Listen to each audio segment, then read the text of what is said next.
السلام علیکم ورحمۃ اللہ۔ آج کے اس ایپیسوڈ میں ہم مفتی محمد عادل ندوی صاحب کے ساتھ ہیں، جو ٹونک کی ایک مشہور شخصیت ہیں اور دین کے اعتبار سے کافی کام عام لوگوں میں رہ کے زمینی طور پہ کرتے ہیں۔ آج جو شب برات جس کو کہا جاتا ہے اور مسلمانوں میں اکثر لوگوں میں اس کو ایک تہوار کی طرح دیکھا جاتا ہے، تو اس کی حقیقت کے بارے میں آج ہم مفتی صاحب سے ایک ڈیٹیلی گفتگو کریں گے۔ السلام علیکم ورحمۃ اللہ۔ وعلیکم السلام ورحمۃ اللہ وبرکاتہ۔ عرض کرنا یہ ہے کہ جو ایک لفظ ہے شب برات، اس کی اسلامی اعتبار سے ایک تہوار کے طور پہ یا عبادت کی رات کے طور پہ کیا حقیقت ہے؟ اصل میں یہ شب برات نہیں ہے بلکہ براعت ہے۔ بارات اور براعت میں فرق ہے۔ لوگ اسے سمجھتے ہیں بارات، جس طرح بارات آتی ہے شادی بیاہ کے موقع پر، اس کا اس سے کوئی تعلق نہیں ہے۔ لفظ براعت ہے، اس کے معنی نجات کیا ہے۔ بعض روایتوں میں ہے اللہ کے رسول صلی اللہ علیہ وسلم نے فرمایا کہ بنو کلاب کی بکریوں کے بالوں کے برابر اللہ رب العزت جہنمیوں کو جہنم سے نکال کر ان کی بخشش فرماتا ہے، براعت فرماتا ہے۔ اسی سے یہ لفظ براعت نکلا ہے۔ اچھا، ایک اس میں ترمذی کی بھی حدیث بتائی جاتی ہے، جس کو اکثر لوگ کہتے ہیں کہ وہ ضعیف حدیث ہے، جس میں اللہ کے رسول نے ایک دن بستر پہ نہیں تھے، پھر اما عائشہ ان کے پیچھے جاتی ہیں، اور وہ تو اس کی کیا حدیث ہے؟ ضعیف حدیث ہونا اس بات کی علامت تو ہے نہیں کہ وہ حدیث ہی نہیں ہے۔ جی، سینکڑوں ایسی ضعیف احادیث ہیں جس پر امت کا عمل ہے۔ یقیناً یہ روایت ہے، اور شب برات کے تعلق سے اکثر روایتیں ضعیف ہیں، لیکن کئی طرق سے آنے کی وجہ سے ان میں مضبوطی پیدا ہو جاتی ہے، اور اس رات کی ایک اہمیت ان روایات کی روشنی میں پیدا ہو جاتی ہے۔ وہ روایت جو آپ فرما رہے ہیں کہ اللہ کے رسول موجود نہیں تھے، جب اما عائشہ نے دیکھا تو آپ موجود نہیں تھے، سوچا کہ شاید کسی دوسری اہلیہ کے آپ گھر گئے ہوں گے، تلاش کرتے ہوئے جب نکلی تو آپ صلی اللہ علیہ وسلم جنت البقیع میں موجود تھے۔ تو اسی سے قبرستان جانے کی روایت یا جو عوام میں سلسلہ چلا ہے وہ اسی سے ماخوذ ہے۔ یقیناً اللہ کے رسول قبرستان تشریف لے گئے، لیکن قبرستان جا کر وہاں پر کسی غیر اللہ سے مانگنا، نظریں مانگنا، اولاد مانگنا، کسی غیر اللہ سے اپنی ذات کے لیے کچھ اچھا کرنے یا برا کرنے کی سوچ رکھنا، یہ سب شرک ہے۔ اچھا مفتی صاحب، قبرستان جانے کی اگر ہم بات کریں تو اس رات کو اکثر قبرستانوں میں لائٹیں وغیرہ لگا دی جاتی ہیں، عوام کی سہولت کے لیے ہوتی ہیں، مگر قبرستان کے باہر کئی اسٹولیں ہوتی ہیں جس پہ آپ اگربتی کا نظام، گلاب کا نظام، یا ایسی ہی کچھ اور چیزیں، چادروں کا نظام، تو ان کی کتنی حقیقت ہے اور کیا اس سے کچھ مردے کو ثواب پہنچتا ہے؟ مردے کو ثواب ان تمام چیزوں سے نہیں پہنچتا ہے۔ یقیناً جو اس نے عمل کیا ہے، اگر اچھے اعمال کیے ہیں، فَمَن يَعْمَلْ مِثْقَالَ ذَرَّةٍ خَيْرًا يَرَهُ وَمَن يَعْمَلْ مِثْقَالَ ذَرَّةٍ شَرًّا يَرَهُ۔ اچھا کیا ہوگا تو اچھا پائے گا، برا کیا ہوگا برا پائے گا۔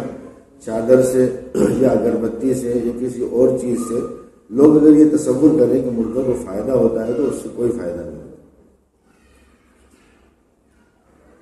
اچھا، ایک مفتی عرض کرنا یہ ہے کہ لیلۃ القدر یا شب قدر کی جو اہمیت ہے پاک راتوں کی، اسی کی ہی طرح اس کی اہمیت ہے، یا اکثر لوگ اس سے اسی کو جوڑ کے تو یہ بھی عوام میں غلط فہمی ہے۔ لیلۃ القدر ایک الگ رات ہے، لیلۃ البرات الگ رات ہے۔ اس رات کو بعض لوگ لیلۃ القدر کہتے ہیں، یہ لیلۃ القدر نہیں ہے۔ لیلۃ القدر عظیم الشان رات ہے، اس میں کوئی شک نہیں کہ یہ بھی بہت اہمیت والی رات ہے۔ اگر ہم یہ کہیں کہ شعبان کا مہینہ رمضان کے مہینے کے لیے مقدمہ ہے، پیش لفظ ہے، اور شب لیلۃ القدر کے لیے شب برات مقدمہ ہے اور پیش لفظ ہے، تو غلط نہیں ہوگا۔ لیکن لیلۃ القدر کے بارے میں اللہ رب العزت نے قرآن کریم میں واضح طور پر ارشاد فرمایا کہ انا انزلناہ فی لیلۃ القدر وما ادراک ما لیلۃ القدر، بے شک ہم نے قرآن کریم کو لیلۃ القدر میں نازل کیا ہے، اور تمہیں کیا معلوم کہ لیلۃ القدر جیسی عظیم الشان رات کون سی ہے، کیا ہے، اس کی کیا حقیقت ہے؟ پھر فرمایا لیلۃ القدر خیر من الف شہر۔ یہ جو خصوصیت ہے یہ لیلۃ القدر کی ہے شب برات کے لیے کہ وہ 1000 مہینوں سے بہتر ہے۔ شب برات 1000 مہینوں سے بہتر نہیں ہے، ایک برکت والی رات ہے، لیکن لیلۃ القدر کی جو عظمت، جو مقام، جو اہمیت قرآن و سنت میں ہے وہ اتنا واضح ہے کہ وہ کسی امت کی کسی طبقے سے چھپا ہوا نہیں ہے۔ اچھا، اکثر جو نوجوان ہوتے ہیں یا نئے لڑکے ہوتے ہیں، لڑکیاں ہوتی ہیں، وہ جو دین سیکھتی ہیں، اکثر جو لوگ مدرسے نہیں جا پاتے، دادی نانی کو ان سے سیکھتی ہیں، وہ جو ایک تفصیلی بات بتائی جاتی ہے کہ اس نفل کو اتنی بار پڑھو، اس میں یہ آیات پڑھو، ان کی کتنی، یا مسجدوں میں ہمیں اکثر ایسا ہوتا ہے کہ لوگ پوسٹر دیتے ہیں یا پرچے بٹتے ہیں کہ یہ نفل اتنی بار، یہ نفل، اس کی کیا بھائی اس طرح کا کوئی مستقل شریعت میں نظام اللہ کے رسول سے ثابت نہیں ہے کہ اتنی رکعتیں ضروری ہیں، اتنی پڑھو گے، اتنا متعین ہے. یہ سب چیزیں اللہ کے رسول سے ثابت نہیں ہیں. انفرادی طور پر نماز پڑھیں. ہاں، اس موقع پر میں آپ سے کہوں گا کہ اس رات کو میلے کی رات بنانا، اس رات کو ایک اس طرح اس رات کو تصور کرنا کہ یہ ایک تہوار کی رات ہے، یہ تہوار کی رات نہیں ہے، بلکہ انفرادی عبادت کو اس میں ترجیح دینا چاہیے. اپنے گھروں میں، مسجدوں میں، ایسی مسجدوں میں جہاں کوئی نہیں جاتا، ان مسجدوں میں صرف اور صرف اللہ کی عبادت کو لگنا ہے. لوگوں کا یہ معمول کہ ایک قبرستان سے دوسرے قبرستان، دوسرے سے تیسرے، اور پورے شہر میں رات بھر گھومتے رہتے ہیں، نفل نہیں پڑھتے، عبادت نہیں کرتے، اللہ کے سامنے مخصوص طور پر اس سے کوئی رونا گڑگڑانا تہجد، بلکہ اکثر دیکھا جاتا ہے کہ راتوں کو گھومتے رہتے ہیں اور فجر ان کی چھوٹ جاتی ہے. ایسا عمل، ایسی رات جاگنا غیر شرعی ہے. اچھا مفتی صاحب، ایک تو اس رات میں اور ایک عام دنوں میں جو نفل پڑھی جاتی ہے، اس رات میں زیادہ اسپیسیفک کوئی ثواب ہے یا اگر کوئی چھوڑ دے تو کچھ گناہ وغیرہ ایسا کچھ معاملہ؟ اس رات میں جو پڑھی جانے والی عبادتیں ہیں واجب نہیں ہیں، چھوڑ دیں تو اس پر کوئی پکڑ نہیں ہے. لیکن یہ رات بابرکت رات ہے، مقدس رات ہے، عبادت کی رات ہے. کوئی مخصوص عبادت اس میں متعین نہیں ہے. انسان کو عبادت کرنا چاہیے، اور عبادت اللہ کے لیے ہوتی ہے، دکھاوے کے لیے نہیں ہوتی. ایسی جگہ اجتماعی طور پر جانا کہ لوگوں کے منظر عام پر ہم آئے کہ ہاں ہم عبادت گزار رہے ہیں، ہاں ہم لوگ اللہ کو بہت چاہتے ہیں یا پڑھتے ہیں، اس طرح کا عمل غیر شرعی ہے. عبادت کا مقصد اللہ کی رضامندی ہے. وَرِضْوَانٌ مِّنَ اللَّهِ اکبر، اللہ کی رضامندی سب سے بڑی چیز ہے، اس لیے اس پر فوکس کرنا چاہیے، اس پر توجہ دینا چاہیے. اچھا، ایک جو اکثر لوگوں میں ہو گیا ہے کہ شربت، حلوے اور مانڈے، اور ان کی کیا سچائی ہے؟ جیسے آج کی رات میں دیکھیں اکثر چوراہوں پہ شربت کا نظام، کافی کا نظام، ان چیزوں کے نظام ہوتے ہیں، پھر حلوے بھی پکتے ہیں ایک دن پہلے، ان کی کیا بھائی یہ اللہ کے رسول سے ثابت نہیں ہے.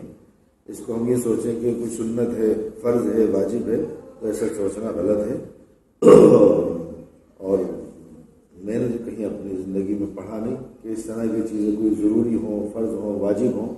اس کو اگر کوئی فرض سمجھتا ہے، کوئی سنت سمجھتا ہے، ضروری اور لازم دین کا حصہ سمجھتا ہے تو غلط.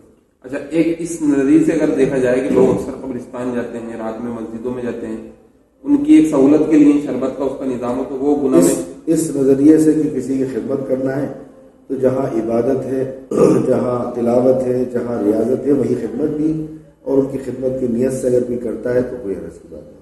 اچھا مجھے ایک سوال ہو، اکثر لوگوں میں ہوتا ہے کہ جیسے قرآن پڑھا جائے تو اس کو رک کے سنا جائے، سکون سے اس کو سنا جائے، تو اگر کسی مسجد میں تلاوت ہو رہی ہے مائک کے اندر جس میں اذان ہوتی ہے اور پھر لوگ اپنی مصروفیات میں ہیں، تو کیا ان پہ وہ گناہ پڑے گا؟ ایسے موقع پر چاہیے کہ بغیر مائک کے نظام ہونا چاہیے شبیروں کا، جو عام طور پر اس طرح سے ہوتا ہے. یقیناً قرآن کریم کو جب مائک سے پڑھا جائے یا اتنی آواز سے پڑھا جائے کہ لوگ بازاروں میں گھوم رہے ہیں اور آ رہے جا رہے ہیں تو گناہ گار ہوں گے. یا تو ان کو آ کر بیٹھنا چاہیے یا اس طرح کا اہتمام نہیں کرنا چاہیے کہ اتنی آواز بلند کر دیں انسان کے ہر کس و ناکس وہاں اس کا اہتمام ہی نہیں کر رہا. اسی لیے بغیر ضرورت کے مائک کا استعمال بھی علماء نے درست نہیں لکھا ہے. اگر جماعت ایک صف کی ہے اور مائک کی آواز پوری مسجد میں یا مسجد میں جا رہی ہے، دور تک جا رہی ہے، تو وہ غیر ضروری ہے، اس کی قطعاً ضرورت نہیں ہے.